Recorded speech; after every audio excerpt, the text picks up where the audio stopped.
Can jump on. All right. Good morning, everybody. We are going to be wrapping up the final two application modules today. Like I said, this will probably be a shorter class. Then next Monday, we will do class review, and then hopefully next Tuesday for our last class, or we can switch these off, vice versa. But I saw the call go out for your applications. And that's actually the thing that I am most excited about, is actually hearing. I was actually even loving that conversation. I have no idea the sites or anything else, but I love hearing the whole process and everything behind it. So, that's the stuff that I like I said, I like hearing and I learn most from. So we will just jump right into this. And like I said, it does not look like I will be taking up too much of your day today. We will be starting with dry wells. This is relatively easy. I'm going to give kind of the warning beforehand. These are not the best graphics. I think I told you this on the first day, but there are some modules where the graphics just aren't the greatest, and people are trying to like make sense of everything, and just only take it so far. The graphics don't always totally line up with the information that is being delivered. So again, as I said yesterday, and as I've said with every module so far, what this will be about is going to be discussing the hows and whys of a dry well, the installation and construction sequence of a dry well, the equipment used, and then being able to identify whether or not a dry well is working properly, and the maintenance involved with We're dry not seeing wells. the slides yet. You're not seeing the slides? Oh. No, we're seeing like the list of modules. Oh boy, okay. I appreciate that. Okay, here we go. That's got to be better. Thank you. And then we will be doing, again, just, the maintenance and the safety involved with a dry well application. Now, at least on a residential scale, dry wells, provided that there isn't a high water table, dry wells next to rain gardens are one of my most applied techniques and functions. It's the easiest way to take downspouts away from the foundation, put it, get it infiltrating 10, 15 feet out from the house, in the middle of the yard. It just pretty much goes away. There are the little pop-ups that we talked about, just in case the dry well gets overwhelmed. The most common problem that I find when on sites, whether I'm there for stormwater or not, is that the dry well has been undersized for the amount of water that it is collecting. There's pretty much landscaper 101 are those flow wells, which are like 50 gallons or something like that. Those black trash, can looking things. Those are great, but those are designed to be daisy chained together. And pretty much every typical landscaper just goes and throws one in, and then there's still flooding in the backyard. One of the things that you need to think about when installing a dry well is the water table, for a number of reasons. If you have a high water table and you provide void space, water is always going to go to void space, so your dry well is going to fill as the water table rises, and you will not have as much capture space as you would like. The other piece with a dry well, if you have a high water table, is what you are infiltrating in your dry well.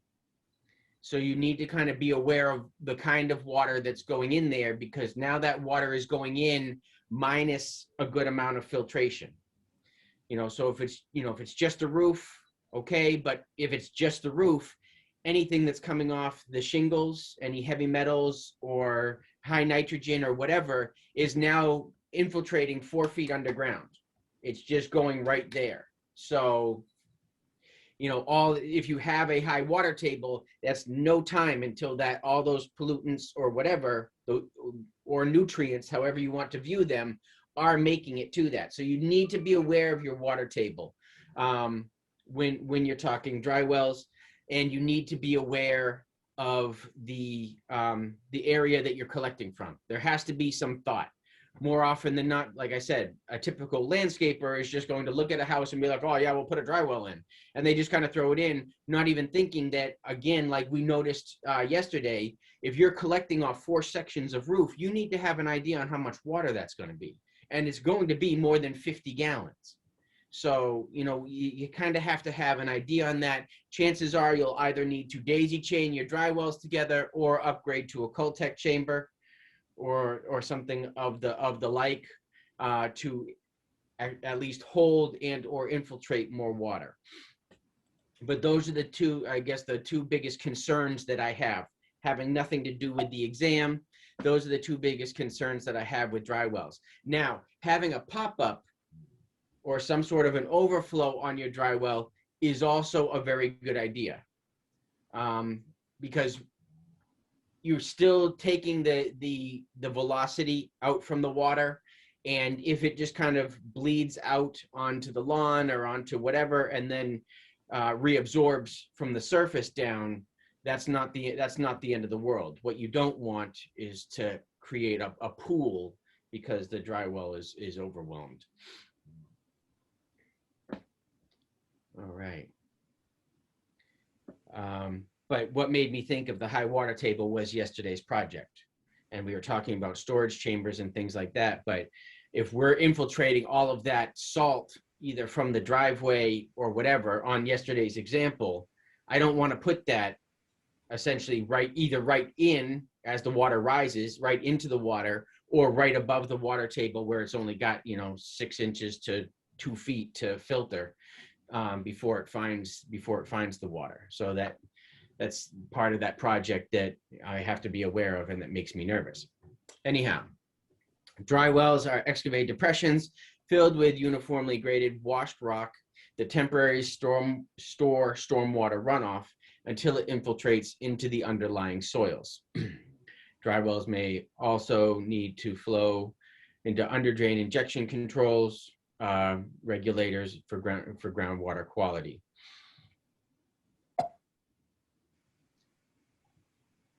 Trevor, on the last slide, I don't know if you were going to talk about this. I see that they have drawn in landscape fabric in the section, and I feel like I have read arguments on both cases of using landscape fabric in this and then not using landscape fabric in this, and I'm wondering, in your own experience, what you like to do. I will often put landscape fabric between the dry well and the native soils. Okay. But not on the bottom. So I don't line the trench with it, I line the walls with it. Okay. Because if this dry well is going to, say, fill with water, and let's just say it's kind of like a bathtub, let's say it's holding gallons of water. If we have the native soil right there on the side, all those fines are going to make their way, because it's going to be saturated. They're going to make their way into my stone, into my well, into my whatever, and it's all going to get clogged with sediment. Now, it's not really going to go from the bottom up because it'll just go back down, but it can come from the sides in. So I normally line the sides with a landscape fabric to keep the soil and my gravel, clean and separate. And then I allow, but never on the bottom, because if you put it on the bottom, that's going to clog real fast. And then you're just going to basically have a bathtub. Okay. An infiltration trench, similar to a dry well. This is perfect for capturing sheet flow, as you see in the parking lot example. But it is designed as a linear surface or a subsurface facility rather than a vertical surface or subsurface facility. So you'll be catching all that sheet flow off. It will make its way through, infiltrate through the stone at the bottom, which needed to have a little more control because you can see that that's all filled with mulch. So that wasn't applied properly and you already have some clogging there. And then that will make it into a perf pipe and either run along a perf pipe to an actual dry well, or infiltrate as it moves along the trench, or something like this, and similar to a bioswale, could then connect to an actual stormwater drain system. which would make this very much a bioswale rather than an infiltration trench. Now here, you may want to line the entire infiltration trench with fabric so that you're not infiltrating the water there. In any situation, like if you're working with not necessarily a brown field, but contaminated soils or the like, what you can do is you can infiltrate that water, and then you are going to line that trench with either fabric or rubber with a perforated pipe in it to then take the water away. Is this pipe, is that lined with something in this drawn photo or drawn picture, I should say? It doesn't have anything pointed out, so you can either assume yes or assume no. It's in this image, it's not pointing that out. It would typically not be lined though, right? Like it would just Probably not, except in the situations that I was just talking about. If you're dealing with a very highly toxic area, or you can't infiltrate right there, then you would line it to facilitate the water down the pipe. Okay, thank you. Otherwise, in this situation, it's going to come through and move the pipe will act as void space to either hold the water or move the water through the landscape as it infiltrates. All right, but we wouldn't line the perforated pipe, right? Because that would be against the whole purpose of the perforations of the pipe. You would line the trench in those conditions and then have the pipe unlined to collect and discharge down the road, right? Correct. So the pipe itself oftentimes is either somehow wrapped in, it comes wrapped in fabric, or is wrapped in fabric to keep it from getting clogged. You have to be careful with some of that because that fabric can then get clogged and it's just a moot point. So these are the different levels and the different layers that don't always get thought about.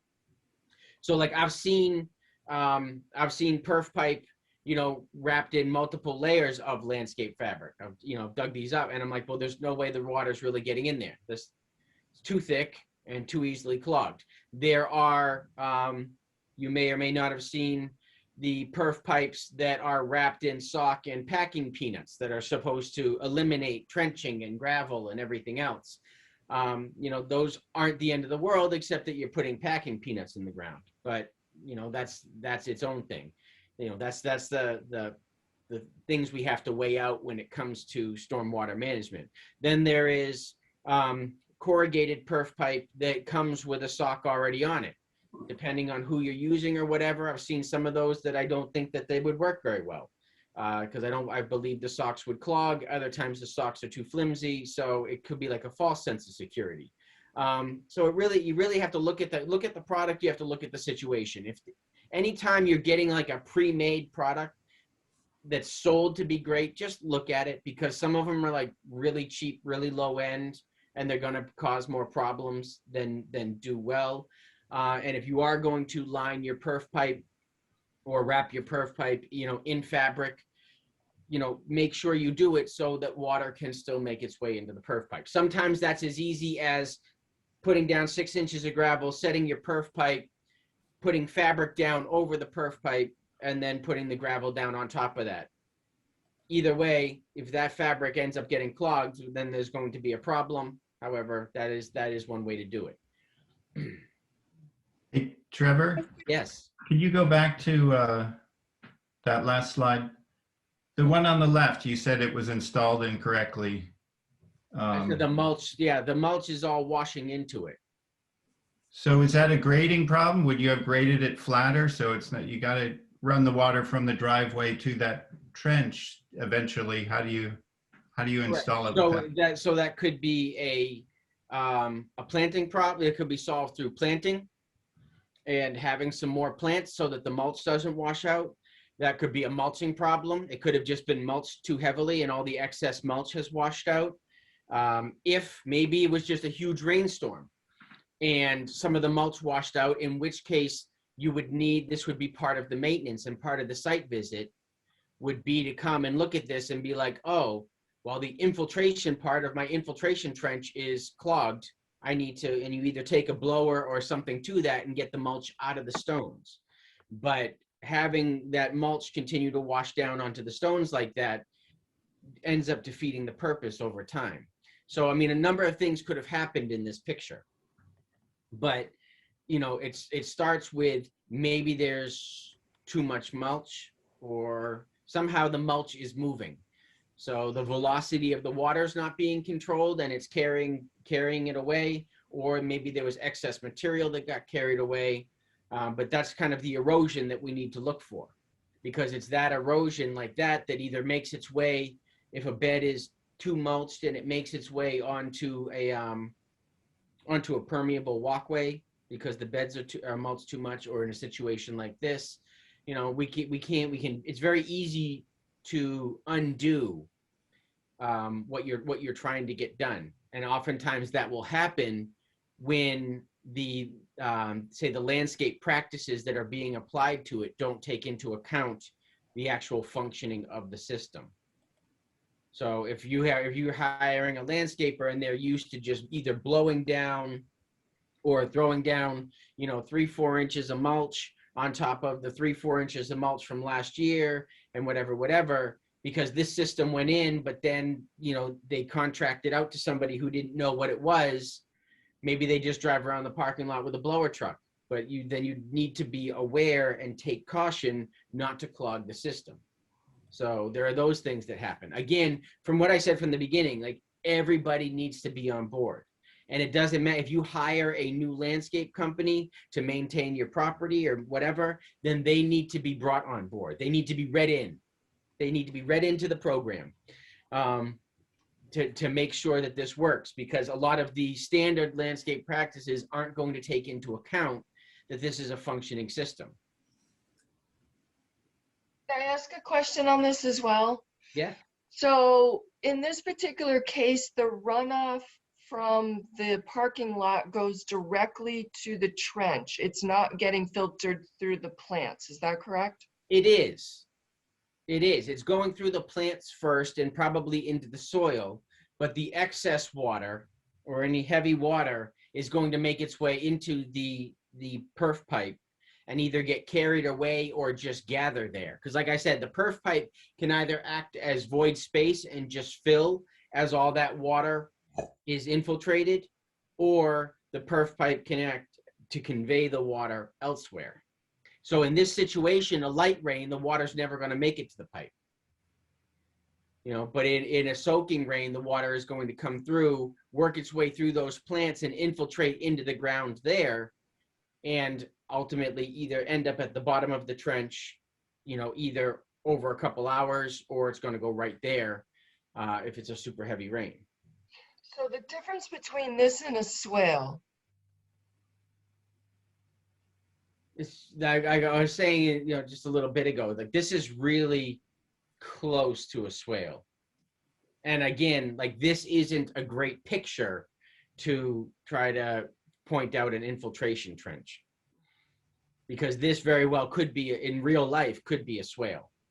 Because I was just wondering if it was based on the size of it, which is really meant to carry it away, versus a swale is really meant for more of infiltration.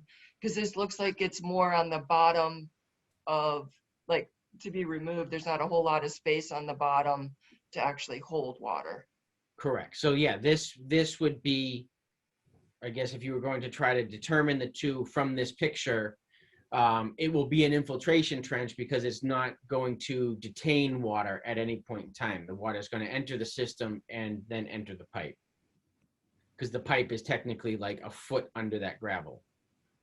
And from my understanding, DEP does not give the same kind of infiltration credits to bioswales that they do to infiltration trenches. So if you're looking to mimic your pre and post discharge after construction and you need to infiltrate on site, a bioswale is only going to get credit for conveyance and treatment and not infiltration. So an infiltration trench will get credit for actually infiltrating. Well, how about a bioretention cell? Like, this very well could be a bioretention cell with an underdrain to handle any overflow, which would give you treatment. And if it's a retention cell, it is there to hold and evaporate, not infiltrate. And DEP will make you call it something else if it actually infiltrates. okay.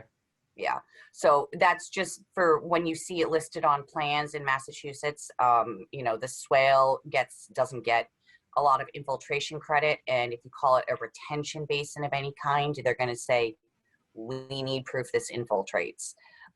So the words may get used interchangeably occasionally, but when you're dealing with Mass DEP, that's what they're going to be calling anything that's retention, detention, or swales are going to get treatment and conveyance points, but not infiltration points unless you document that they actually infiltrate.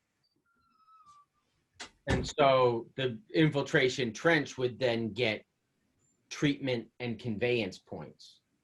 Well, the way this Or it is would just get designed, conveyance points. the way this is designed, you would get infiltration points if that perforated pipe was used to convey dirty water elsewhere. It would now be a conveyance instead of an actual infiltration. Okay. That's cool to know. That's just good to be able to kind of decipher that and decipher the language. Dry wells are typically connected to roof downspouts, either directly or via a yard drain, small catch basin. Like I said, I'm a big fan of those catch basins. In the lawn, runoff from parking lots, roadways, driveways can also be directed to a dry well. In this image is the perfect flow well picture, which we've talked about. Without a dry well, downspouts and yard drainage can lead to ponding and impact the foundation and basement floors, ensuring adequate setback with the minimum ponding potential impacts. Will minimize ponding potential impacts. So in this picture though, if you have this amount of water making its way into the backyard and you put a 50-gallon dry well in the backyard, this backyard is still going to look like this because that is not enough water. Now, if you were to put that there, right out in here would probably be your best place to be, say, building that surface. You're out from the tree, you're out from the house, right in this area is probably the best place to install your dry well. That being said, if they have water in their basement, you may want to go further away because you don't want to infiltrate all this water where it can still make its way into the basement. But one of those little flow wells, I see this a lot. And they're like, we have a dry well, I don't know. Well, your dry well is overwhelmed because you have a 50-gallon dry well and 450 gallons of water. So, but you need to make sure that that dry well is set back. And it, like I said, it is some of the quickest and easiest ways to mitigate water in a residence, because a few things happen. All the downspouts dump out at the foundation. That's just always a problem. The next thing that happens that I see often is that right here along the foundation, not in this image, you're going to have a garden bed. Well, that garden bed is going to be edged. So all that water is going to come out and then not really be able to flow out into the lawn. It's going to get trapped around the foundation in this super absorbent soil because there's no turf on it. And the edge is going to keep the water from flowing out. So it keeps it all within like 3 to 4 feet of the foundation. Another reason that you might want to just take that, put it in a catch basin and run it out. Trevor, I'm trying to picture the daisy chained dry wells you're talking about. And so the dry wells have the image you showed before was like a rectangular area, just if you're looking at it from the lawn, a rectangular area of gravel is what you see, right? Because there's nothing on, oh, well, this one's buried. Yes. But the first one, like in the very first slide you showed, That was a buried gravel pit. Okay, all right. So in this scenario, once the ground had healed over, it would all be covered with grass, and there would just be those sort of like green things. Yes. So it wouldn't have any visual. It wouldn't be like obtrusive visually. No, it would be all underground. And then these, like this system here, and Cultec chambers can all be daisy chained together. Yeah. So you can install a 4-inch pipe and have another one here, or you can install 4, together. Like they all connect very easily. You just have to make a bigger and bigger hole. Yep. My whole thing is once you get beyond once you're up into 2 of these and you're trying to get 100 gallons, you may as well throw a Cultec chamber in there, which is the big half pipe.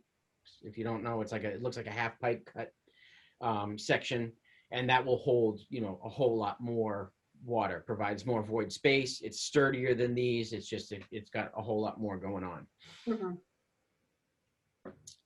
Trevor, can I be a pain in the tush and mention another issue I saw on that last page? And this is for, I guess, people's benefit. Which one right here? I'm loving this. Hey, this is like, I'm loving all the talking. All So right, good. Yeah, we're push away. Is this the this picture you morning. want me to be on? Yes, this is it. So when I'm looking at this, the grading to the foundation is either flat or slightly towards the house. One of the first things I would correct is that the grading is actually directing the sheet flow towards that house, or, you know, and basic building code, you should be having the grading away from the foundation, and there should be a slope. This house is probably built in the 50s, so it probably didn't, you know, it's worn away, but that would be one of the first things that I would look at as well in dealing with a situation like this, is that you want to make sure the grading is pushing it away from the house instead of towards their foundation.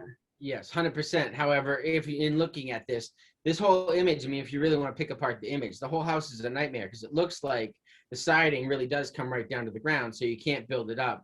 The thing that I can't stand all the time that I see are people who make like little mounds next to their foundation, like that's going to do anything.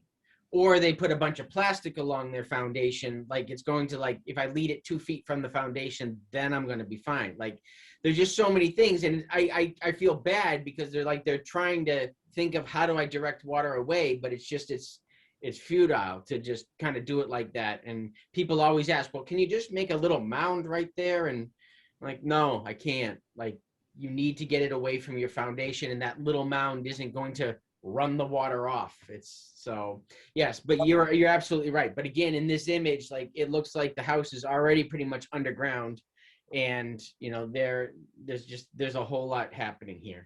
Oh yeah, definitely. We have seen it in new construction frequently, and then I've seen people who have graded towards the foundation be like, no, we filled it with mulch, it's even. Yeah. No. So just so that's something that we run into with new construction that other people might find helpful. Hey, Trevor, that's an issue the building inspector should be picking up, because you're supposed to have a 7-inch clearance between the dirt and the wood by code, minimum. Yep. The whole house was set too low, or the grading was filled up too high. One of the two has to be changed, and most likely the entire grading of the entire property, now that the house is built. Yes, now that the house is built and you have a mature tree, why not take it down another 7 inches? I mean, it's just, yeah, like I said, in this image, this situation, it's a nightmare. And then it's what people do kind of after the fact. So, you know, it may be perfect, but then they either, you know, bring soil in or build beds, or some landscaper brings stuff in. And I oftentimes am pulling away because the soil comes right up to, you know, to either the siding or the shingles or whatever, or it's sitting like 2 inches below, and I'm like, we need to take this down. Like, this needs to come away. We need to, and you know, people just, they're not really seeing that. They're like, doesn't that shed water? No, it doesn't. It's just this misunderstanding, which is wonderful for me because it's an opportunity for me to teach people about water on their property and water on their house, which lands me jobs. But at the same time, for the number of times that doesn't happen, there are a bunch of issues going on and misunderstandings about water. Yeah, and it looked like that lake extended to the next property, and who knows how many properties were developed in that same way, and maybe a joint solution would work. Well, I can show you an example. I'm dealing with a situation or dealt with a situation last year. It was a housing development, and it was totally compacted soils and everything else. The sump pump was going off all the time. They were called because the sump pump was going off all the time, and there was ponding in their backyard. Well, they threw down 4 inches of topsoil on top of these soils that they had been driving around on. My client's house was the lowest. There's a house here and a house here, and they both drained in, and it backed up to a hill that ran up to the street. So on 3 sides, the water's just rushing down to it. You know, it's a grading, you know, it's a grading nightmare compounded with compacted soils. You know, you build this housing development, you clear it all out, you're driving around it for years on end as these houses go up, and then you throw down a whisper of topsoil and some grass seed and call it a day. And then they're like, I don't understand what my water issue is. So yeah, I'll pull that up and I can show you kind of the nightmare soils that we were kind of working with. I'm like, well, here's your issue right here. This is what's happening. And that was a dry well installation. So that'll be cool. I can show it to you. It's good to have a sump or pre-treatment, especially depending on how the water is getting there. Again, if you are not going to have the catch basin at the base of the downspout, then having some sort of a sump is a great way to filter out all the leaves and debris and the stuff that comes off the roof and the stuff that may come down the pipes, so that you are not clogging your dry well.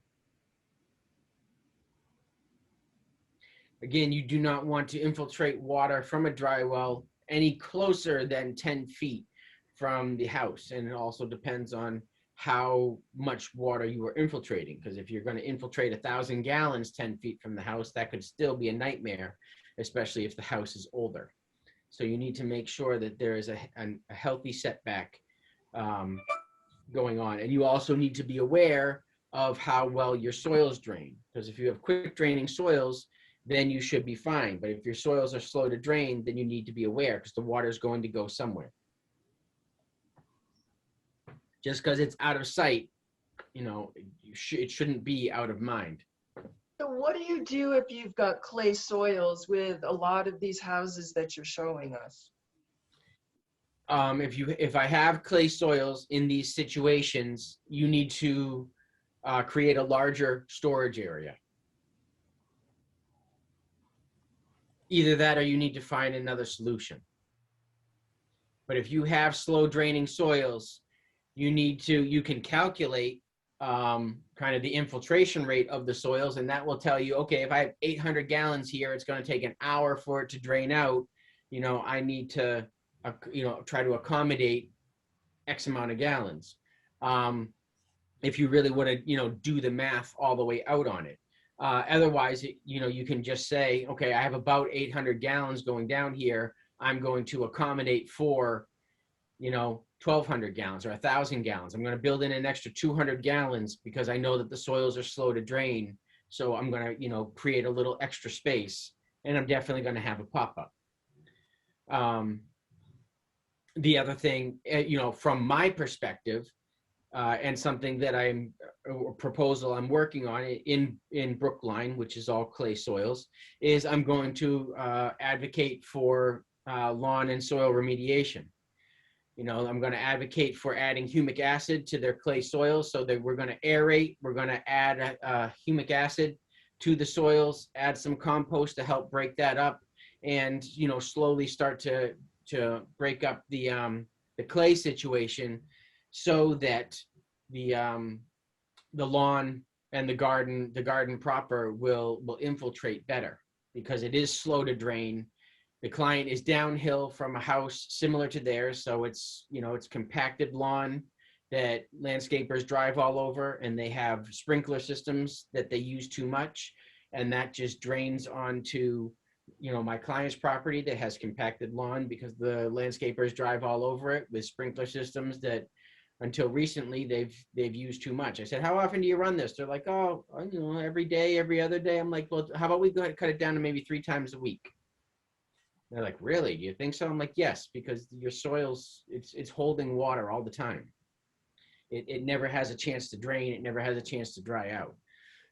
So though, from a landscape perspective, those are things that I would do. I would propose, to remediate the clay, and I would also just design with the slow draining soils in mind. How long would you have to remediate to expect to see a lasting impact? Are they going to just have to add humic acid every year? Are they going to how long is that going to? It's going to be an ongoing process, and it's going to depend.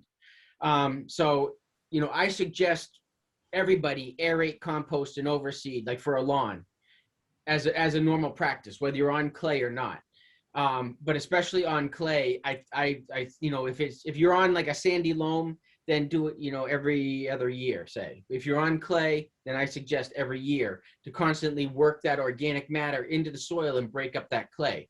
The humic acid is, if you're really trying to break it up, that's going to kind of help that clay dissipate it quicker, incorporate the organic matter quicker. I would make it on an annual basis, but it doesn't. Nature works is very slow, so it's not gonna happen overnight. But as an overall overreaching process for property remediation, like those are things you want to do.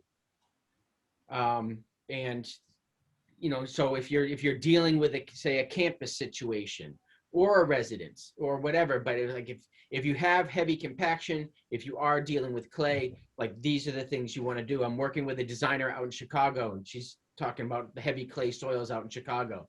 Just talk to her about that whole protocol and how that just needs to be standard practice, because we're talking about the stormwater issues. And I'm like, you know what, you need to just get all of your clients' properties and try to get everybody out there to do it. But if that became standard practice, we'd increase the absorption rate.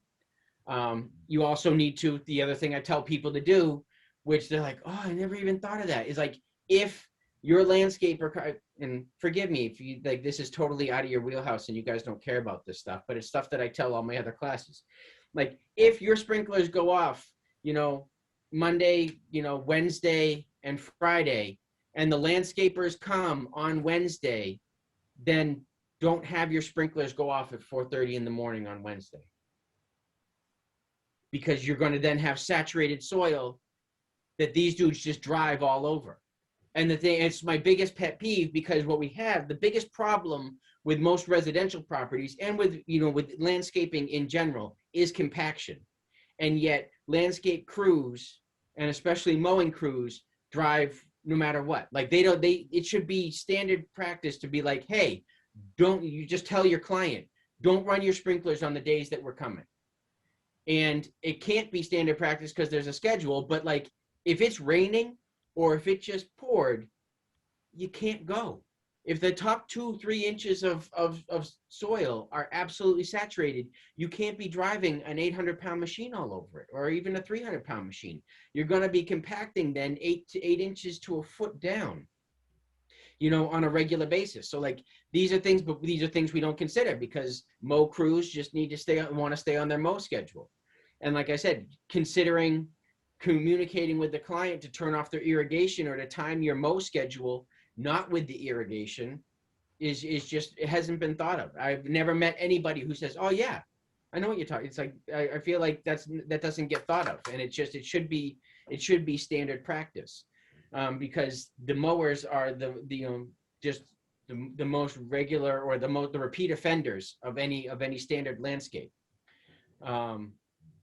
More so than like a bobcat or heavy equipment, because their job is to drive all around the property. So, you know, they're all over it. So those are the things that I'm constantly thinking about and constantly addressing, you know, especially in the clay regions of our state.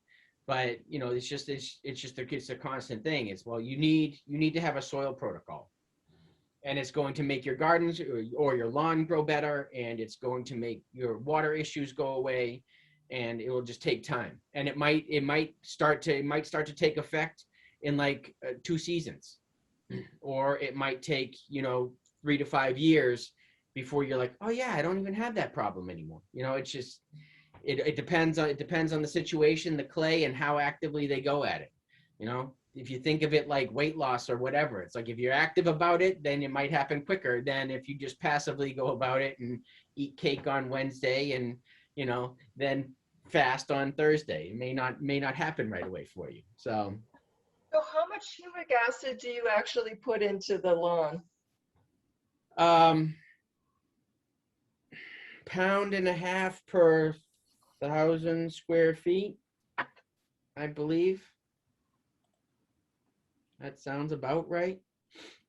If it's a pelletized application, liquid is a totally different thing. 2.5 ounces per gallon for spraying. What is it? 2.5 ounces per gallon for spraying. Excellent. I'm gonna actually write that down so I can memorize it and just know it off the top of my head. But you are so right on, because our mowers, they go out whether it's raining, whether it's a dust bowl, it's just part of their job, and they mow because that's their job. Yep. So Traumatizing. That's the whole thing. And the guy who's out there on the mower is not going to be the guy to say no.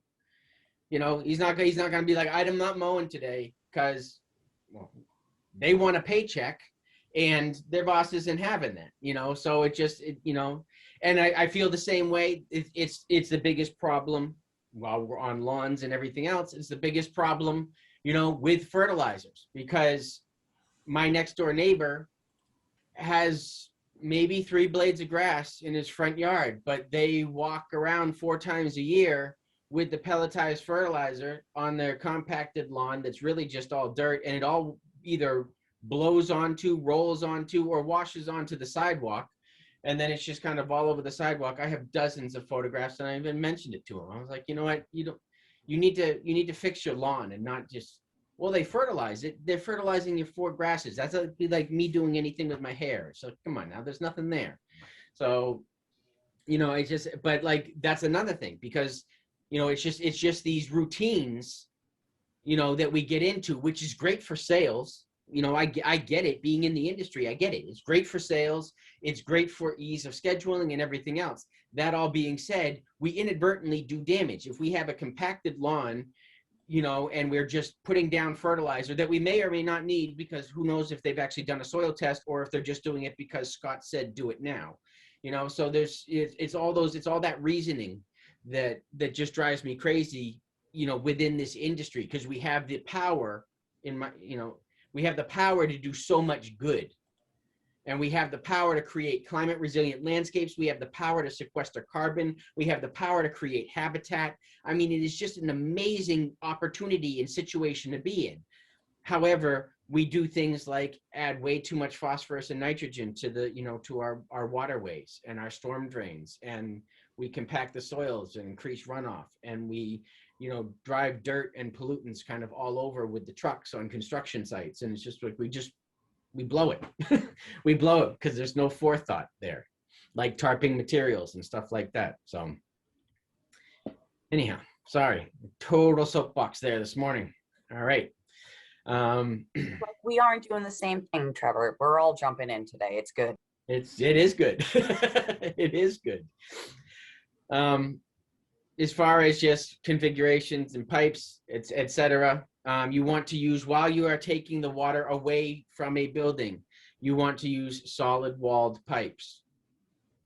Unless you have really quickly draining soils, which you probably don't need a dry well then. But if you are able to infiltrate, because there is a caveat here. So for the test, solid walled pipes all the way to the dry well itself. That being said, there are situations where I have done solid wall pipe to get it away, then gone to perf pipe, then gone to dry well. Just because for that light rain, when you get that 1/4 inch, 1/2 inch, I'm just going to start infiltrating that halfway through the lawn and not even worry about the dry well. But for the most part, you should have solid walled pipes going all the way out to the dry well.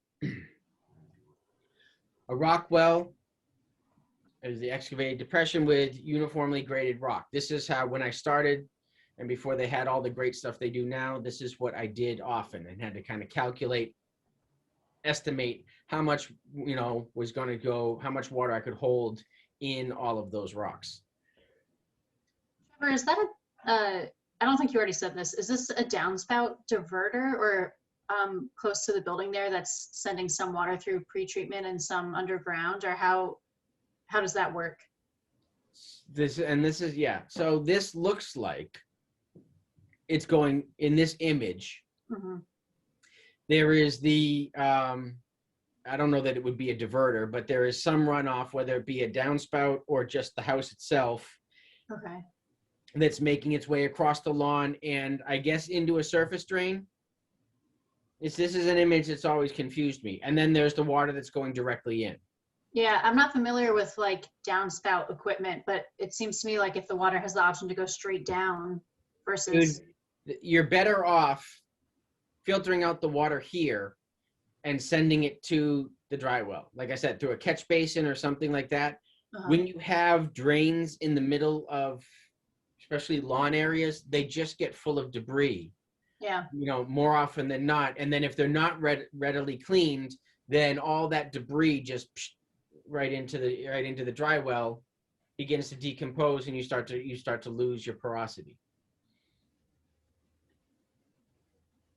But sometimes you do, you know, in that trench drain, you would need, you know, surface drain or surface treatment. Geotextile is used along the walls, never on the bottom. This says bottom, but and on top of the drain rock. It's just you're putting it in the areas that you do not want contaminants to get in. However, you don't want to clog the bottom, so you leave the bottom open. Storage sumps settle out particles from the inflow, like we were just talking about.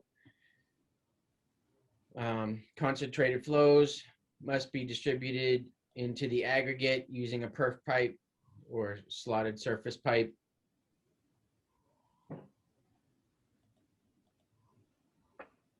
An observation well is a great way to see if your facility is draining, especially in like 72 hours. So if you have a way to look down that pipe, you know, right in here, if you have an opportunity to look down there to see if, say, 72 hours later, this is still full of water, and if it is, then you have a problem. You know, it is not draining well. You shouldn't be holding water that long, but it allows you to monitor the facility and see what might be going wrong. So here is somewhat of an example. Not, again, the image itself, like all that soil, etc., is not great because, you know, yes, they have the pile here, but all of this is coming in. It's like it's a heavily contaminated application, but, you know, so don't go by the image. But here, if you line the sides like this is what I was talking about. If you have all the sides, you know, protected and your dry well, then you're not going to be getting all those native soils in there. Prevent soil compaction at the proposed dry well location. Protect the surface inlet from stockpiles of landscape materials such as mulch and soil. Prevent discharge of debris to the dry well from construction activities. You don't want to clog your soil before you've even finished putting it in. Prevent discharge from areas with high levels of pesticide, fertilizers, etc. That's what we were talking about before, because you are essentially putting this 4 feet or so underground instantly. So you're essentially just injecting it. It's like an IV into the groundwater. So you need to make sure that the water that's going in there isn't heavily contaminated or full of too many nutrients that will not be getting filtered out and are too low to be used by plants, etc., because they can only wreak havoc down below. Stabilize adjacent landscape areas to avoid runoff. Excavation, place all soils 2 feet away per OSHA. All soils need to be kept away from the trench. And you will need to use, as far as safety is concerned, you will need to use trenching protocol. You need to keep soils and debris off of sidewalks, etc., and keep people from getting all hemmed up on their phone, stumbling over your soil. Aggregate placement, you're going to compact in lifts. This says 12-inch lifts. I guess you can do 12-inch lifts for the test. I do 6 inches max on all the lifts that I do. I also use crushed gravel and not round stone, which they're using in this picture. And you need to prevent soil from mixing in. But this is like your typical flow well installation, landscape fabric on the side, flow well installed, backfill with gravel, fabric on the top, or fold all that in and then put your topsoil down and plant your grass. So the whole thing just disappears underground. Post-construction testing, perform post-construction testing to see if it infiltrates. So maybe once it's installed, fill it and see if it drains out for you, especially at the rate that it is supposed to. If you have water on the surface, ponding on the surface. Wait, Trevor, what Yep. was that? That was nasty. Which? That That's just yeah. the inside of a dry well. That's just, Is it's just that's dark. not sludgy water? No, that's just dark. It's water. Oh, okay. It does look nasty. It looks like sewage, but it's not. You're not the first person to say that. Your dry well is not working if it's ponding on the surface. We talked about that. That is something that I see all the time. It's just been undersized, if that is the case.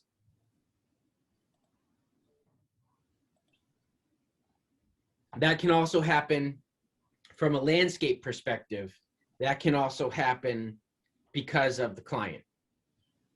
I have early in my career made the mistake, and currently in my career just walk away when I say, this is the size dry well you need to infiltrate all your water. And they're like, that sounds like more dry well than I want. You're going to have the pop-up, can't it just drain onto my lawn? And I say, no, because what if it floods your lawn? Then you're going to hate me, forget it. In the very beginning of my career, I said, wanting the job, I said, yeah, okay, sure. We'll put in a smaller one. We'll have the pop-up. It'll go on the lawn. How bad can it be? Sometimes not so bad. Other times, bad. So now, like I said, just walk away. You're either going to do it right or don't do it at all. This picture, I don't know. So everybody interprets it differently. I don't necessarily know 100% what they're trying to say. This could be a failed dry well where that puddle is. This looks like a heavily compacted site with the gravel driveway. So like I said, don't try to read the picture, just kind of take in the information. You want to make sure that there is no debris, sediment, trash, anything that is impeding the water flow to the site. You want to make sure that there is no vegetation that is impeding the water and the draining of said dry well. You want to make sure that the water is entering just fine into the dry well and that it is draining in the dry well, but no more than 72 hours. So you can just kind of tuck that in the back of your head. That's the magic number for the exam. If water enters the facility through a pipe and an observation port or clean out is available, observe the water level to ensure that the standing water is not occurring 72 hours after a storm event. It's good to just back up your backups. And that 72 number, it might be helpful to know, is sort of what it takes mosquito eggs to hatch. Yeah. That's why the 72.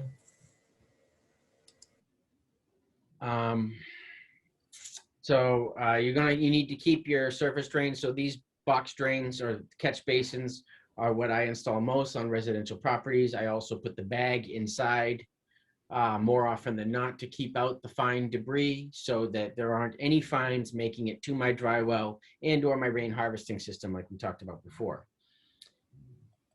You want to make sure that if you have a sump, that the sump is clean. If you have a catch basin or a drain, that is clean.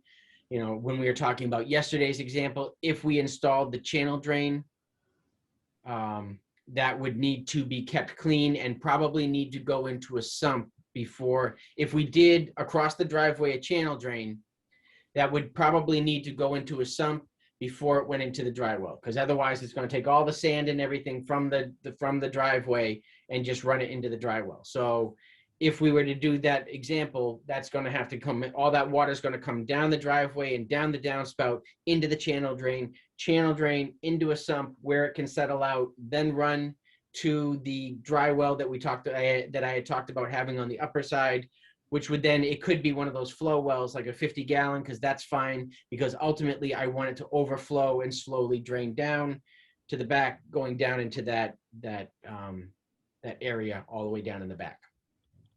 So, but you need to you want to settle out any debris that's going to make its way.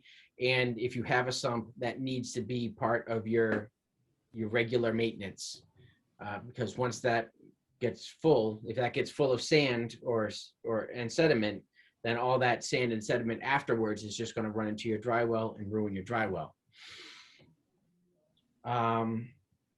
Beware of cracked, collapsed, broken, or misaligned pipes. Perfect example yesterday. Gosh, that was a great video to show yesterday, I guess, because it's so relevant today. Splash pad or block located at the bottom of the roof downspout to decrease the velocity of the water, which I showed you in that Gloucester example. having that pad to absorb the water and make sure there's no leaves or debris.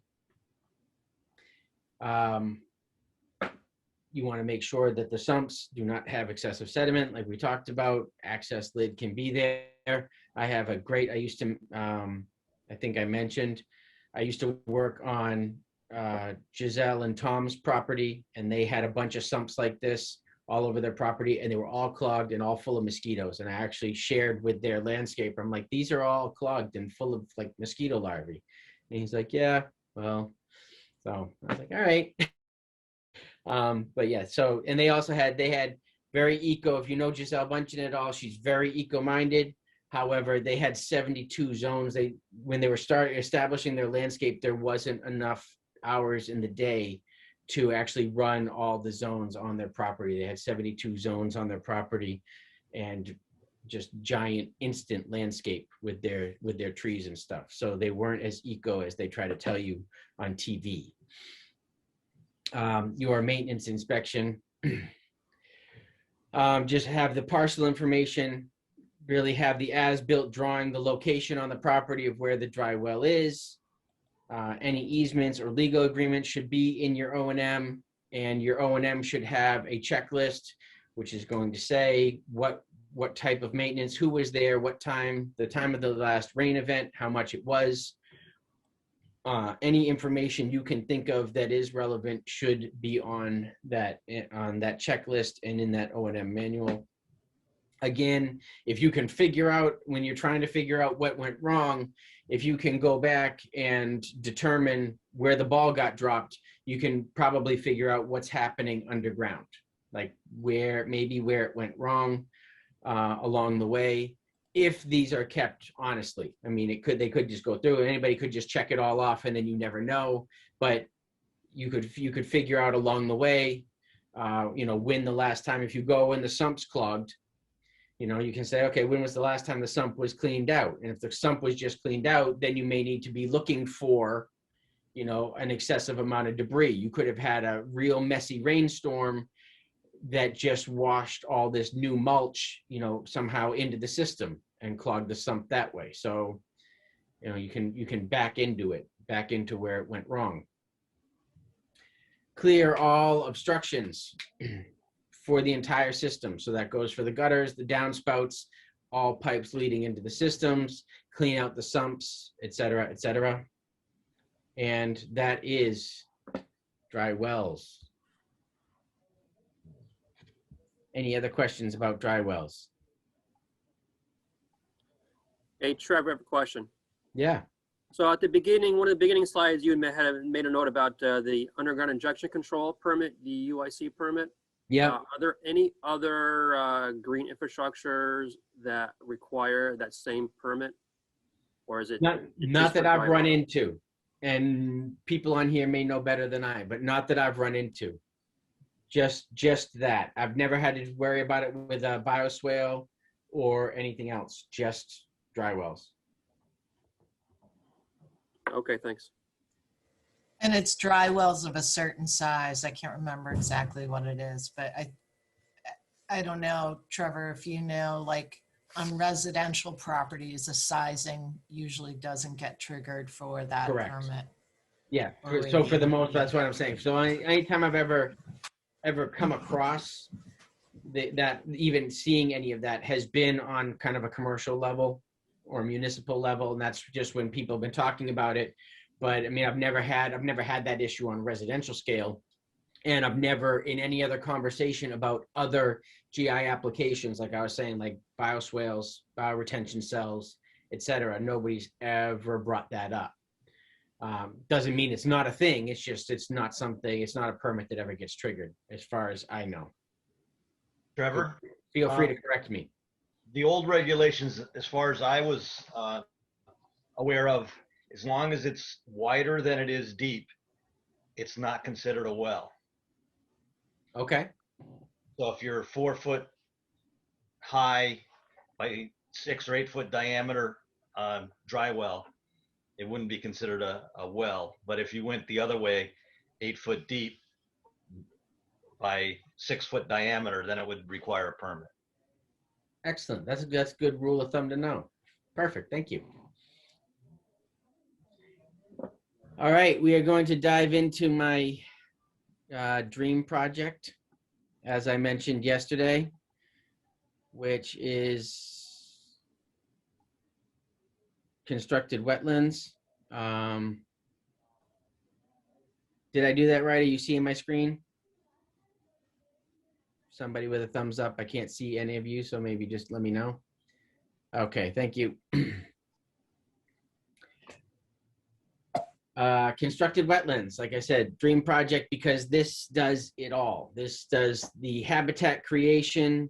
This is perfect for bringing people into the landscape in certain situations. In my dream situations, I'm creating a park, I'm creating stormwater infiltration, I'm creating habitat, and it's just like, to me, it's the perfect kind of Mother Nature scenario for stormwater management.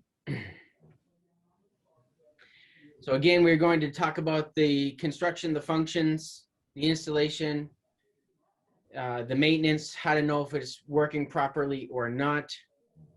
If any of you have had any experience with constructed wetlands, please do chime in, because again, this is something I don't have any experience with, but I would love to learn more about. All I have is book experience and just all the conferences that I've kind of sat in on.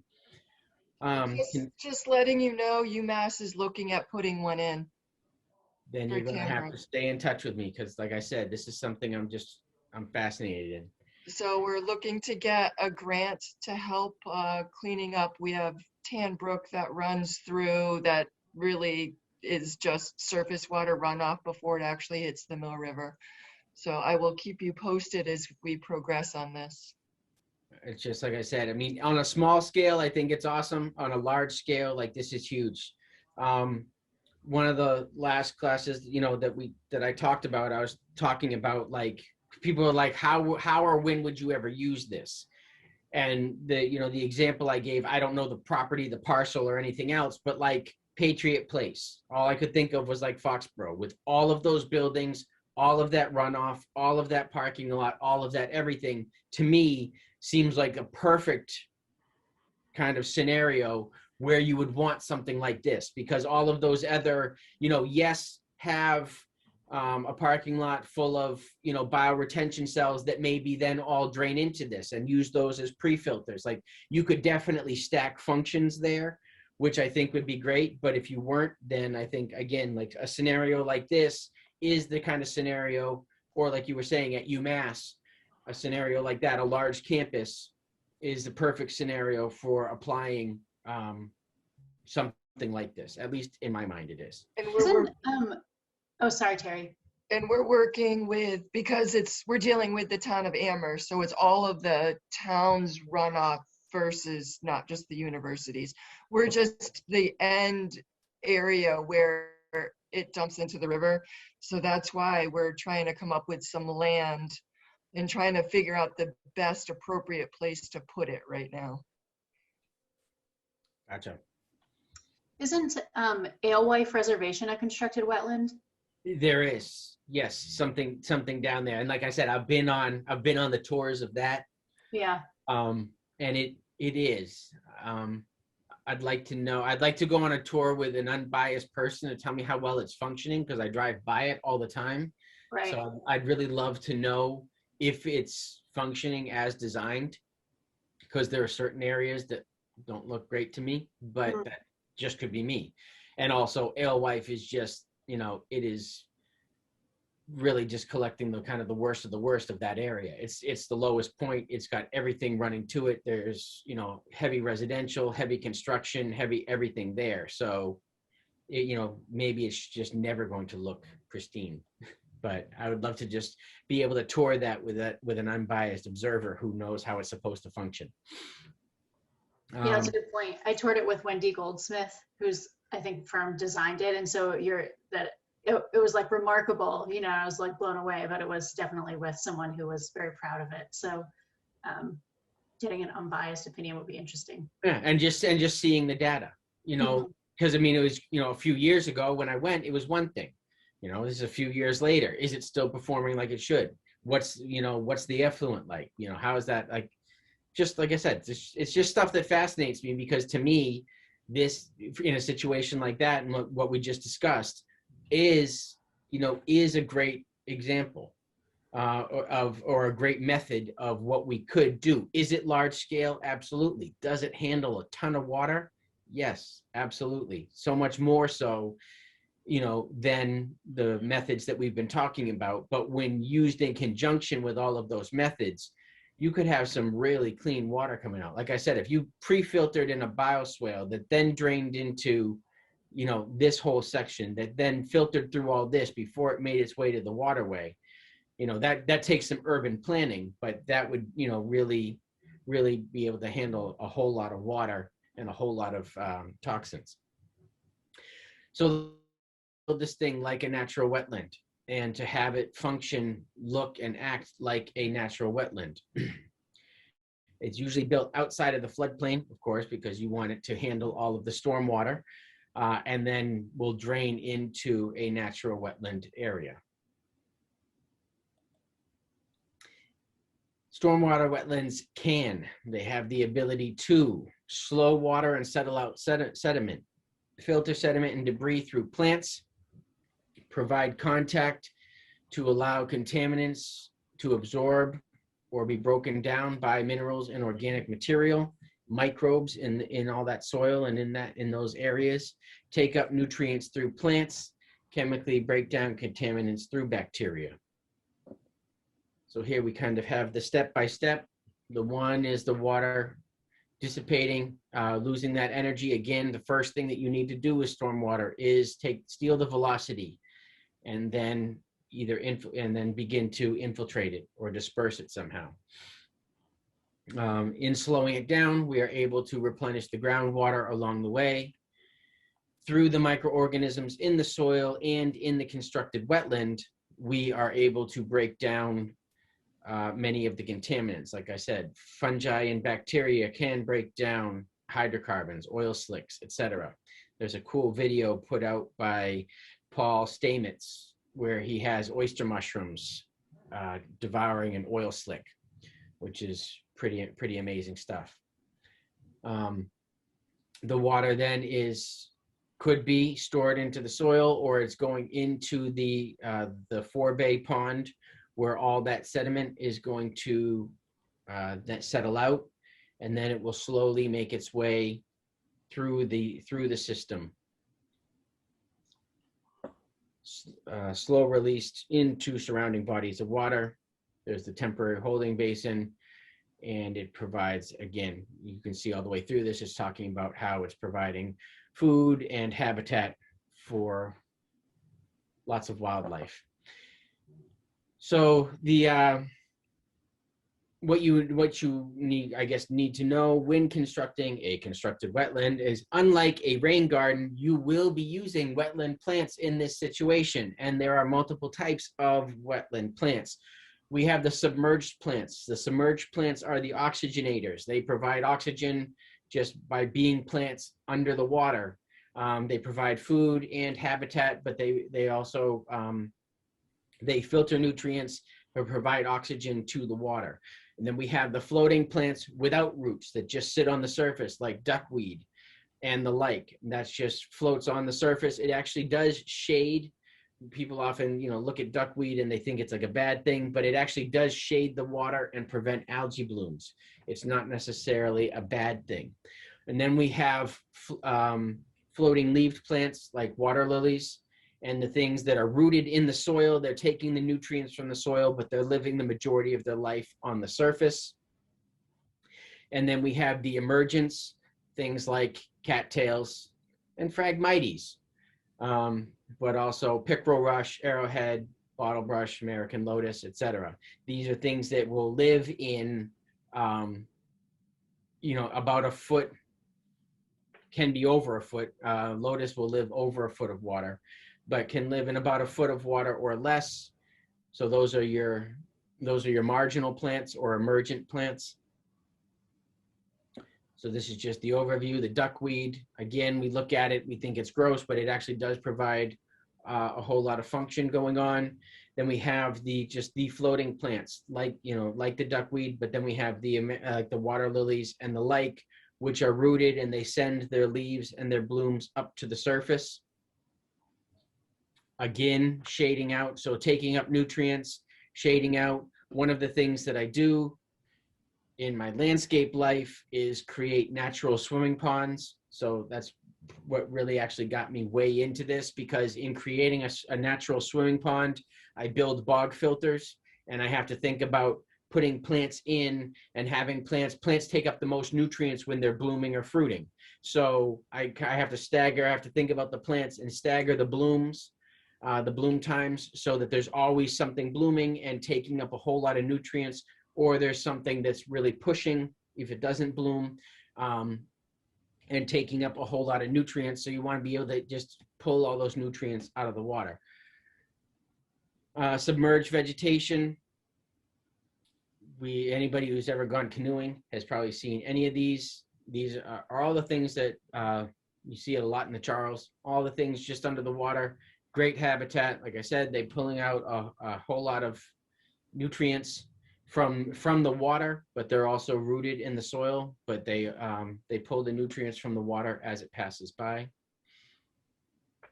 And then the emergence, we have the arrowhead, the lotus, the hibiscus, cattails, like I said, all of those things. And they're heavy because they're such big plants. They're heavy feeders.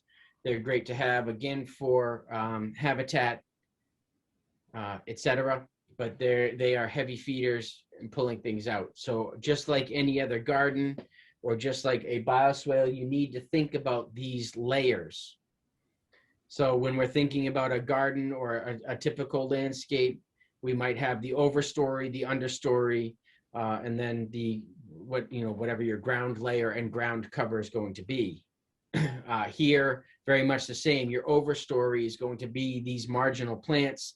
Your understory you can have also in these marginal plants, but then what would be your ground cover on the surface is going to be your submerged plants. All of them, just like in the regular landscape, have different root depths, pull nutrients from different parts of the landscape itself.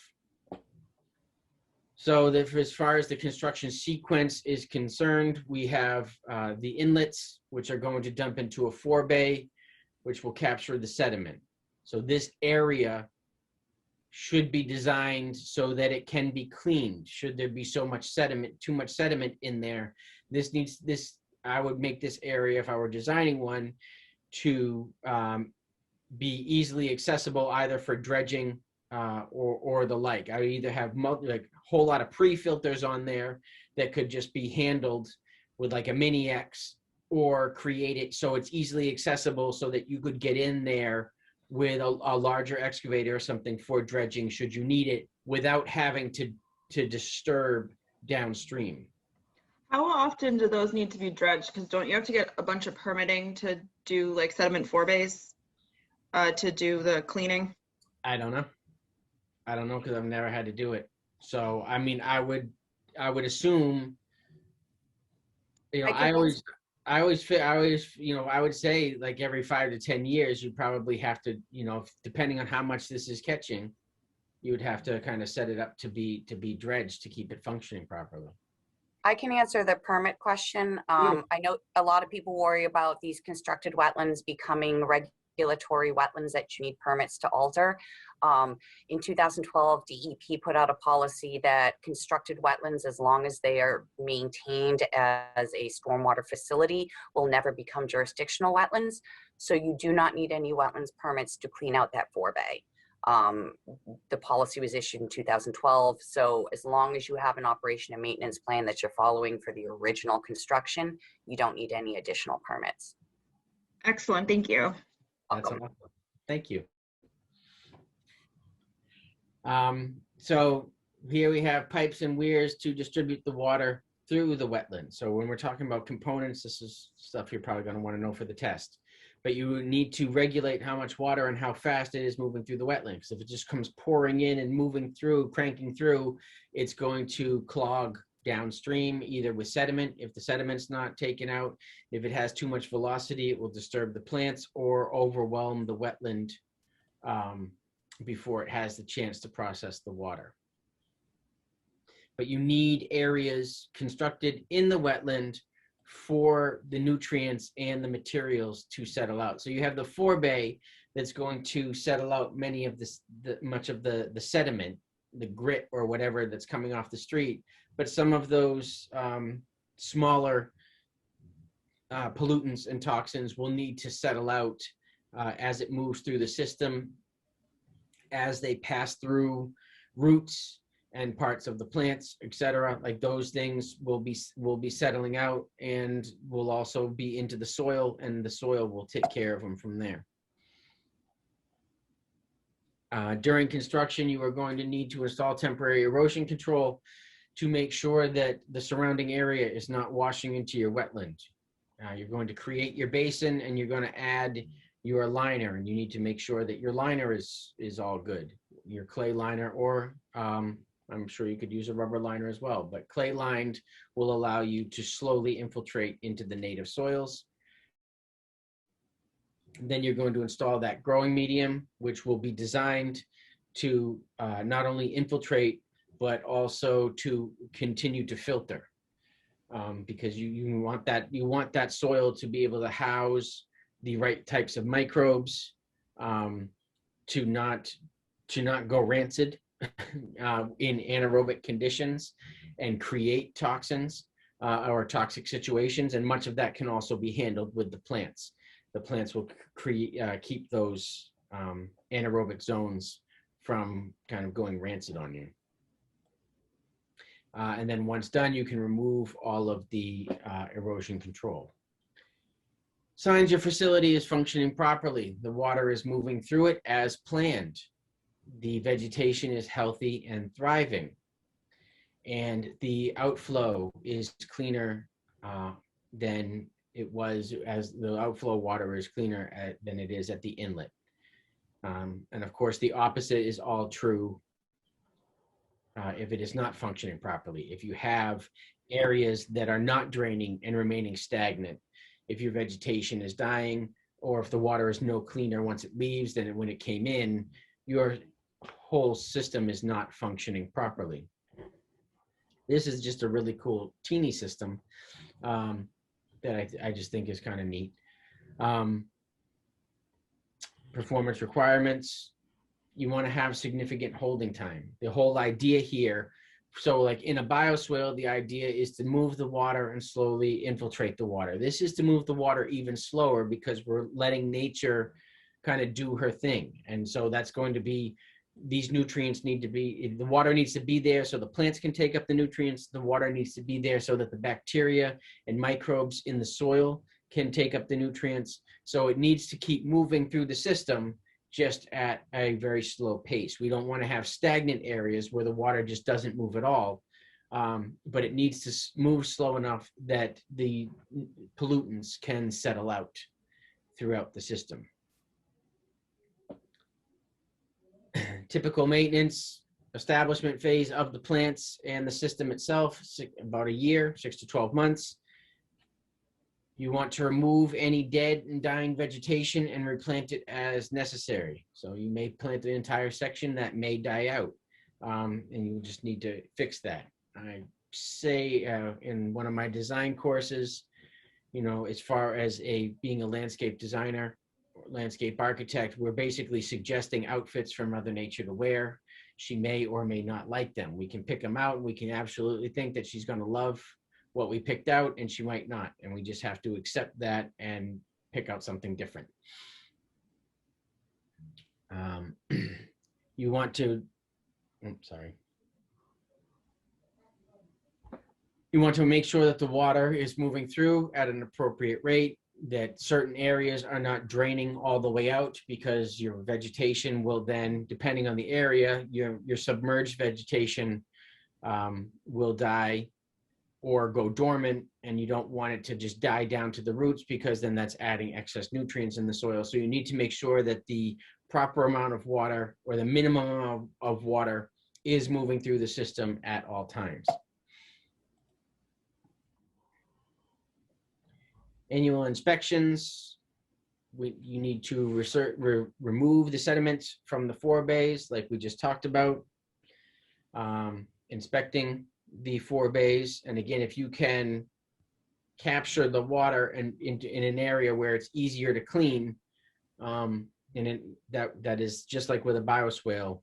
That to me makes the most sense. Look for locations in stagnant, non-moving water.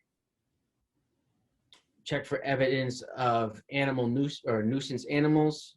Inspect any mechanical devices in the wetland to ensure proper performance.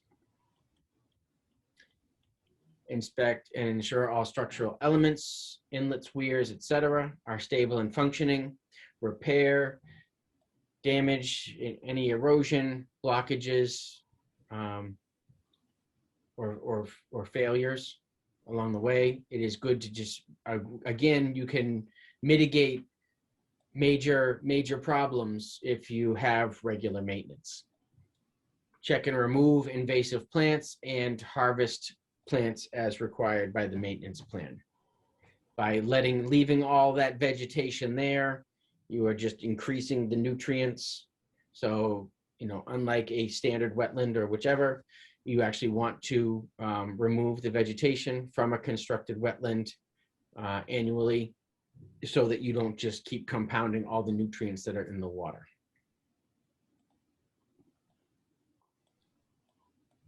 EPA Constructed Wetlands Handbook covers vegetation, construction, O&M, constructed wetlands and ecosystems, constructed wetlands and treatment areas, general design, hydrology, and substrates, all in your book. So if this is what you're going into and you haven't looked at the EPA book, may as well go right ahead. At least if you're following this link, it is going to be totally out of date. And that does constructed wetlands. Any questions about that? Because we've now moved through 11 of our 13. Trevor, I have a question about the constructed wetlands. I can see, public opinion really being worried about mosquito production. And I, at one point, was reading about sort of how you keep the system living so that there's predators for mosquitoes. Do you know anything about that? I know about that from, not from constructed wetland production, but I do know that when you put a water garden in your backyard, the amount of wildlife that it draws, dragonflies, etc., actually end up reducing the mosquito pressure of that property. For instance, I have a client in Belmont who backs up to Habitat, which is the National Audubon Society thing. They have multiple wetlands in their forest, etc. I built a 40 by 40 swimming pond with a bog for him, and his dragonfly population is just crazy. And he's like, you know what? I can sit out here all night long with the dogs, a cigar and beer, and I don't get eaten at all. He's like, this thing is absolutely amazing. How can I get more dragonflies? He wanted to buy dragonfly larvae and do all this other stuff because he was so in love with the fact that he had natural mosquito control. Now, I was kind of blown away by that. He was my best example. I don't have multiple studies, but the fact that he basically backs up to the woods, which is full of wetlands and swamps, etc., and is able to kind of be mosquito free in his immediate backyard, or relatively mosquito low in his backyard, to me is pretty impressive. I also know just by installing smaller water gardens on people's properties, again, once you get all the dragonflies and all the birds and everything else, and as long as the water is moving and not just sitting there, the water has to change over. So as long as the water is moving, you don't end up with those problems at all. But yes, how to beat the mosquito, especially in this day and age with the way the news portrays kind of mosquitoes and sharks, how you ever kind of get around a mosquito and a shark, it's I don't know, because they've made them the worst kind of predators on the planet. So I don't really know how to get around that conversation other than saying, other than either through proof, and I don't know if there are any studies, and just talking about how the increase in wildlife will decrease the mosquitoes. By bringing the predators, you'll have fewer. You know, if you want to get rid of invasives, you know, increase the desired plant population, and you will choke out, you know, eventually the invasives. Or just change, like when you're dealing with invasives, if you just change the environment, then the invasives will weed themselves out. So it's just, I feel it's the same way with all of nature. Like it's, you'll have a certain pest or a certain something in its desired environment, and the moment that environment changes, it goes.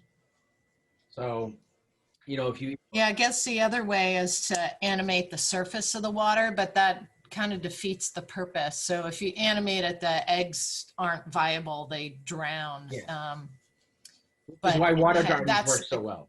yeah, but that gets expensive with a large surface area. It would just be something to look into. And I think as things move along, like for instance, you know, if you were able to, you know, have something, you know, have some sort of animation on the surface that was all solar powered. Like if we looked into it, like the thing is, like somebody has to look at that and be like, how can we do this with what we have? And if you had solar facilities that could light the paths as people walked through, and also powered, you know, the fountains or whatever it is, you know, along the surface, keeping that, you know, kind of animated from moving that water through, like, you know, that would be great. And then you could essentially do it and keep the entire thing off grid, so it wouldn't, you know, you wouldn't have that all that power drain on the municipality. But the thing is, we have to want it bad enough to answer these questions. But you're absolutely right, and I think it can be done. We just have to find, you know, we have to want it and do it. Yeah, I think I just want to say that I think that it is an important question because you know, so many of our communities we've been seeing, well, around the state, but also in the Pioneer Valley with the MVP program, so many of the high priority actions have been educating around vector-borne disease and mosquitoes specifically to residents. And then we've also seen ideas around some action grants, you know, for like some of our community's first action grants being around that topic. And, you know, today there was the news that there's a new mosquito species in Florida that has some disease associated with it. So I think like the communities in Massachusetts are expressing that mosquitoes are a big deal. Like everybody's considering it to be a big deal. So educating the public around how the stormwater systems won't be contributing to, you know, hopefully won't be contributing to the mosquito population would be key to get public buy-in. But also if the municipal officials are expressing such a priority around mosquito control, then there's also like that educational component that has to go in there too. And really like not, as we've like a major theme throughout all of these classes have been like, unfortunately, so many mistakes, you know, contribute to bad perceptions, and like, how do we design it so that those mistakes don't happen to begin with? And I think you need to have, you're exactly right. I think you need to set the whole thing up for success, and you need to educate the public, and you need to, you know, this needs to be done, you know, properly from the beginning and thought out from the beginning. But what I'm afraid of, say for constructed wetlands is the perfect example. What I'm afraid of is people being like, nope, mosquito pit, forget it. And they just take it off the board. Like, why not find a way to make it a viable option instead of just being like, no, because it's just like, if you dismiss it that fast, like if you start dismissing all of these stormwater methods that fast, you know, then we're not going to get anywhere. And I think the more, I mean, like what we have hasn't kept mosquitoes at bay. Our current landscape design, our current practices, et cetera, hasn't. And as we've seen with coronavirus, as we're seeing with mosquitoes, as we see with the flu, the longer these things stay around, the more chances there are for them to mutate. So there's going to be more diseases. The more mosquitoes get to hang out, the more they get to mutate. Now, here's an interesting thing. This is funny that it's coming up in this class, but here's just an interesting thing about mosquitoes. Mosquitoes that carry disease are actually weak and unhealthy mosquitoes. So if we could actually have a healthy mosquito population, then they would not be carrying disease. Just like people get sick when their immune system's down. Mosquitoes get sick when they have an unhealthy immune system. Plants get sick when plants have an unhealthy immune system. So if we can build a situation where our plants are healthy, then our plants won't get sick, then we won't need herbs, we won't need pesticides and fungicides, etc. It's funny because mosquitoes get sick, you know, and those are the ones that are carrying the triple E's. So if we can actually have mosquitoes with healthy immune systems, then yes, they will bite us, but no, they won't carry disease. So it's just an odd way to look at it, but it's how the whole thing happens, because those diseases, you know, infect mosquitoes with weak immune systems. You know, mosquitoes bite, like I think I told you this, maybe I didn't. There is a study, and I've heard tell of it, that mosquitoes eat people who have compromised proteins. You know, so it's aphids attack plants that have compromised proteins and too much nitrogen. So it's just all this imbalance. Like I feel like in zooming out and looking at all the problems that we're having, it's all caused by imbalance. And that's where regenerative land care, my whole thing is about getting back and finding that balance, but not being like, no, we can't have the built environment, because that's stupid. We have a built environment. We're not going anywhere. But we could build our environment better, and we could build our environment to maybe find a balance and have a bridge between the natural and the built world, and kind of get that going. And with a smarter design, and maybe not always undercutting ourselves, we can eliminate some of the mosquito-borne illnesses and the like before they get too much. Because as we just sit here in this petri dish that we've created, a lot of bad shit's happening. Like stuff's coming out of nowhere, and we're getting blindsided with new mosquito diseases or increased mosquito diseases and this, that, and the other thing. And it's no good. Well, and to your point, Trevor, I think, like, to me, it sounds like an opportunity to highlight the potential of something like a constructed wetland or some other sort of green infrastructure, BMP. The co-benefits that go alongside of it. So like, if we don't just look at it as like a constructed wetland as like a way to move massive amounts of stormwater and cleanse massive amounts of stormwater, but you also look at it as an opportunity for habitat, then it seems like you could invite someone to come into the design there, like maybe someone from UMass or something like that, who's more focused on like amphibious habitat, or like, you know, aquatic bird I don't know what you call those, you know, species like habitat or something like that, that could then be a consulting person in the design, where it's not just left to the devices of the engineer and so siloed, you know, as you were speaking to before. And then also the opportunity, you know, if that's happening, if we do that, constructed wetlands make sense where there's a ton of impervious surface, so tracts of land around a city or something like that, then it seems like that's also a great opportunity to get an urban ecology class in from a local community college or the high school, you know, or like a university. And then if you have teams of professors and students, or students and teachers like going in sort of all the time to help monitor the system, that could be a load off of the municipal staff, you know, to get these sort of like annual reports of like, well, how's the habitat doing? You know, like what is our mosquito count? So it seems sort of like you can take a problem and then turn it into a really competitive aspect of like a grant request, or just something to like make the public buy in more, or just make it a more exciting project overall. But that 100%, that's the perfect, I think it's the perfect line of thinking. That was the, you know, in the examples that I gave with the bus shelters and everything else, it's like trying to take these opportunities and make those ripples go as far as possible. Like you said, I mean, especially like if you can bring, say, UMass in, or, I mean, we have more colleges in this state than we know what to do with. And there's all these, you know, we have all these students, and all these students need something to be looking at. And there's so many things to look at. And there's just so many different levels on this. I mean, like you can monitor how much carbon these things are bringing down. You can monitor the mosquitoes and how to bring back, you know, habitat and wildlife. We have, I mean, like you can buy all these bugs in a bag for your garden. You can get like a bag full of ladybugs.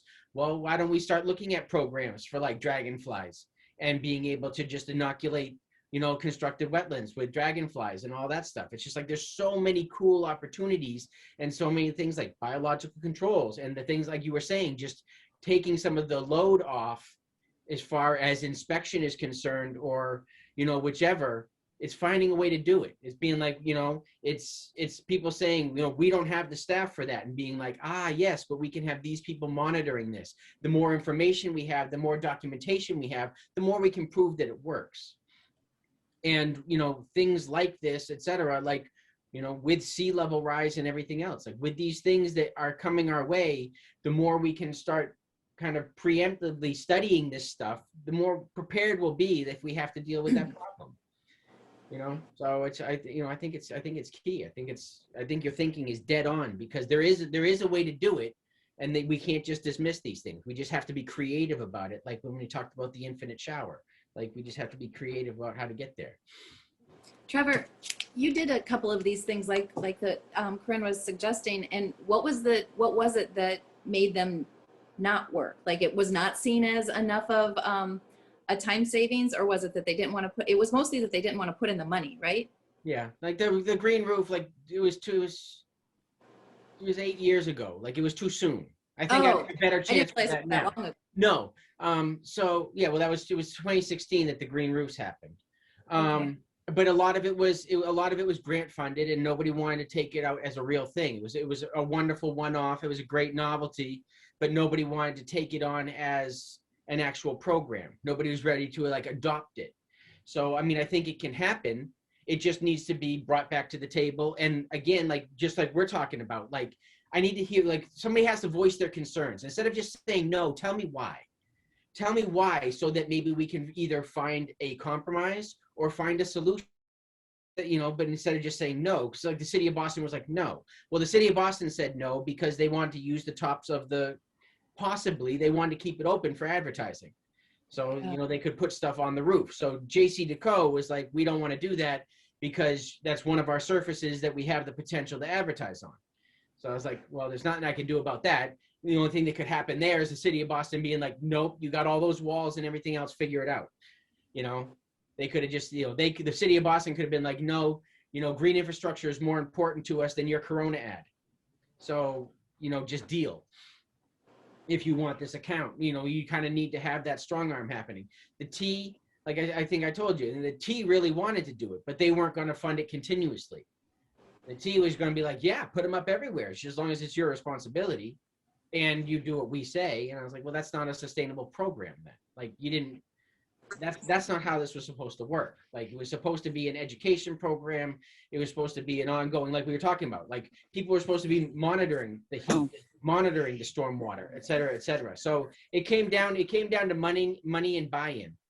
And I'd love to have the opportunity to sit down at the table again and discuss with people, because I think we could find solutions, you know, all these years later.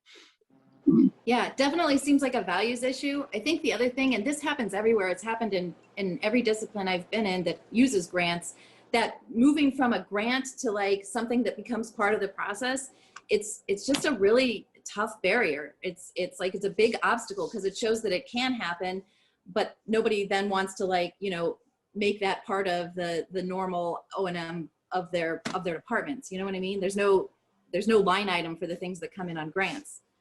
Right.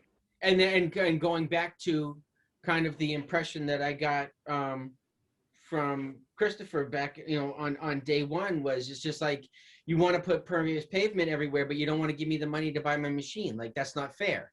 You know, Right. So you get a grant to put the pervious pavement in, but you didn't think it all the way through to fund the machine that you need to make that function. So it's just like, it's that all round thinking and the follow through. And that's what it is. That's why I love grants, because it gives the opportunity to do an installation and prove that it works, but it doesn't make it a sustainable, you know, perpetual, you know, process. Yeah. Hey, Trevor, can I just bump in? I know that this was a while ago, but Patty's specific question that she asked about how do you manage the mosquito control concerns. I sent to everyone a link. Rosie, quiet. A link to everyone in chat, and emailed you, Patty, the PDF of the summary report. It actually mentions constructed wetlands, the impacts that herbicides and pesticides have, and things like how to construct it so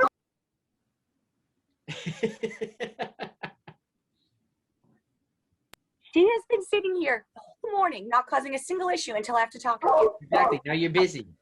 Because you're talking wildlife, that's why. Exactly, exactly. But yes, there's a lot of discussion about how to bring them in. And so xerces.org that I just sent in chat and email to you, Patty, they have a summary report and a full detailed report examining all of the different methods, including within constructed wetlands. Now I'm going to mute myself. All right. Great, Thank thanks, you. Erica.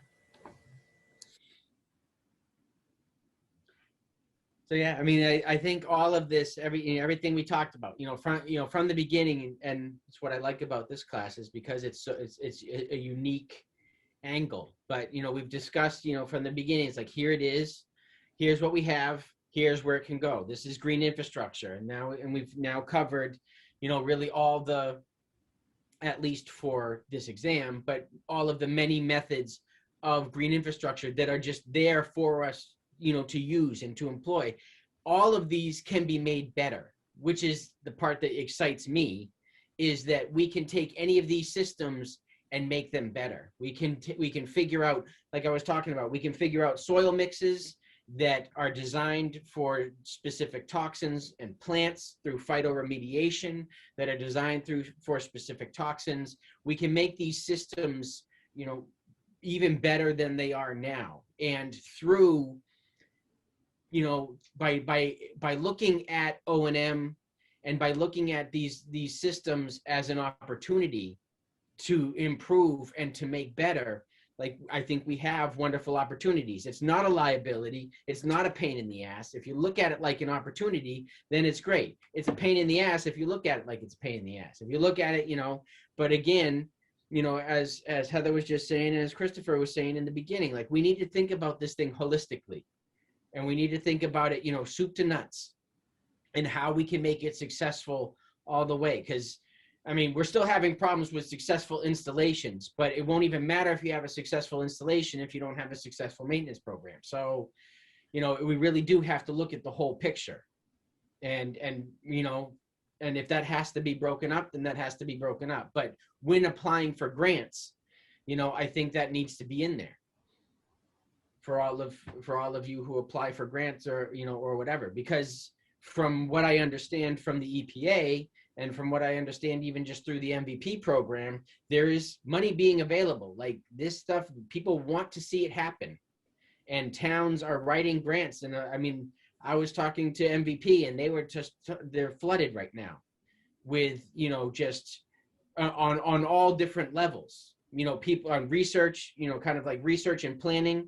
And on installation, like they're just getting flooded so it seems like all of this, people want to do this. It's finally getting there, because this has been 20 years, and now people, to me at least in my world, it seems like people are finally really getting interested, finally buying into it, finally seeing the benefit. So it's great, but now we got to do it right. It's like now it's on, so now it has to be done right, and everybody really does have to buy in and make it happen, because it's not fair if all these towns put stuff in without backing up, the crews and the organizations that will be maintaining them, So we have to, again, it's all about thinking it through from the design phase on. But it's cool that more money is being made available for this. Does anybody have any questions or anything? Like I said, Monday we're going to go over. We can either, if you send in all of your examples to Patty, we can have a big kind of case study day and then spend the last day on test review, or vice versa. And Patty, you can let me know if you end up getting some case studies or some stuff in, then why don't we just do that on Monday? And Okay. we'll make it so, and then we'll just take the last day for any test review. And if nobody has any questions or anything else and everybody feels like they're ready, then we'll be good to go. Great. So as I said in my email, please send me anything that you're thinking about, and I can create sort of a list of case studies for Monday and put any images that would help you sort of describe what it is that you want to try to talk about. That'd be great. I mean, we got all these amazing brains here.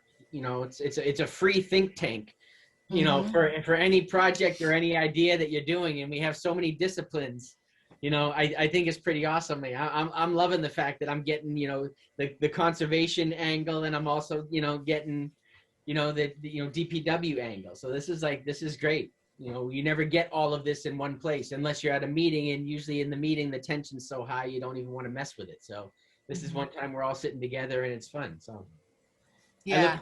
I look forward to having some cool discussion on Monday.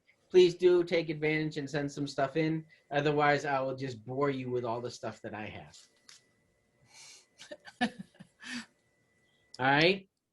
Anybody have anything else? If not, then we're going to be calling it a day. Great. Thank you, Trevor. All right, guys. Thank you so Thanks. much. Take care. See you Monday. Good afternoon. Heather, do you want to stay on? Oh, Yes, I do.